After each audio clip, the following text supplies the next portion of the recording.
Hi, I'm Bob. This is VeloPro, and we're going to talk about e-scooters.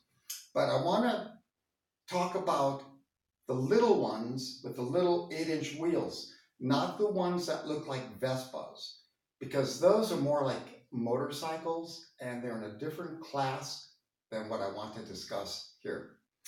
What we're discussing look a lot like a skateboard with a T-handle.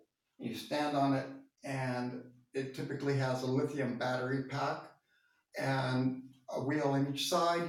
Some of them have a friction foot brake at the rear. Really good ones have a better brake.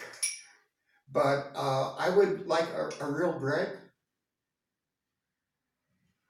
I've clocked these things at 25 kilometers an hour on the level, so they can move along pretty good. Forbes took a look at this, and that's actually how this article for me began. I saw it in Forbes, and the article was how dangerous are electric scooters, and I'm like, well, I don't know. And then they said about the spike in injury because I do see them, and I've heard stories. And then I see here UCLA conducted a study from September 1st, 2017 to August 31st, 2018, and found 249 people required medical care, and about a third of those needed to be transported to the hospital by ambulance. So most of them were solo crashes, meaning that they were by themselves and they just hit something or lost control somehow. And out of those people, 40% resulted in a bone fracture. 31% of the crashes had a head trauma. 27% resulted in cuts, sprains, abrasions, the usual falling down boo-boos. 4.4% of those riders had a helmet at the time. It seems e-scooter riders ignore safety and protocol a lot. My biggest complaint is cell phones.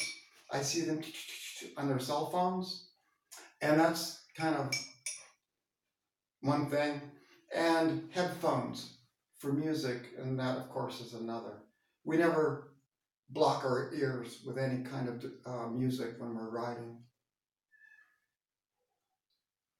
That's bicycle 101.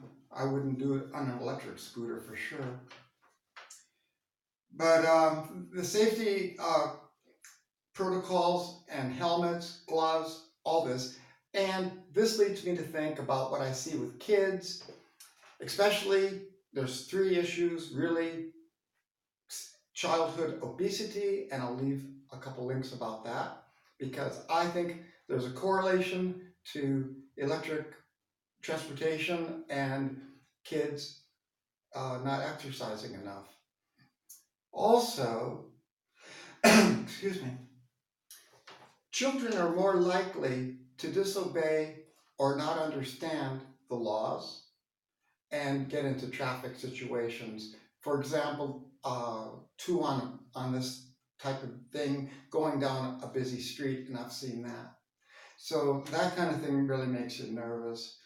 And of course, there's fire. Now, fire with these batteries, lithium batteries, isn't as prevalent in the United States as it is in Europe, but it is something to consider, and I'll leave a link about that. There have been some fires reported, mostly smoldering types, and that's been looked at by the government. So I'll leave some information about that. But the main thing is getting our kids moving by themselves. I don't think children should be on an electric device. They do rent these things all over the place. There's fleets of them in Madrid. I personally don't find anything with a 8-inch wheel that can rotate 90 degrees something I want personally to get upon. But anyway, that's me, and I'm going to run along.